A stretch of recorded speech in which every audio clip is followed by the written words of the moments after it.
আসসালামু আলাইকুম সবাইকে। এই যে আমার হাঁসগুলো ছেড়ে দিয়েছি। এখান থেকে 10টা নাই হয়ে গিয়েছে। কালকে 10টা একজনকে দিয়ে দিয়েছি পালার জন্য, সে নিয়েছে, শখ করে পালবে। এখানে মোট 21টা আছে। এখন ওদেরকে একটু বাইরে ছেড়ে দিচ্ছি, ওরা খাওয়া দাওয়া করছে, তারপরে ওরা এখন একটু রেস্ট নিতেছে। এই যে আমার মুরগিগুলো আছে এখানে। এই যে সে ডিম পাড়তে বসছে, কত কাহিনী করে ডিম পাড়তে বসে। এখানে সবাইকে আমি ডিম পাড়তে দেই, ডিম পাড়ার জন্য সেট করে রাখছি। যার মন চায় সে ডিম পাড়ে রেখে যায়। 3টা পায়লা দিয়ে দিচ্ছি। পায়লাটা নড়তেছে অনেক।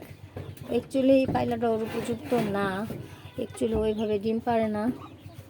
ও এখানেই ডিম পারবে ঘাওড়ামি করে, তার জন্য এই সমস্যাটা। এই ঘাওড়ামি করে এখানেই ডিম পারে, তো পারুক, যেখানে তাকে শান্তি পায়। তো খোদাহাফেজ সবাইকে। আমার ভিডিও যদি ভালো লেগে থাকে অবশ্যই লাইক কমেন্ট করে সাবস্ক্রাইব করে পাশে থাকবেন। আপাতত ওরা আলহামদুলিল্লাহ সুস্থই আছে, ভিজে গেছে একদম, যেরকম লাগতেছে। খোদাহাফেজ।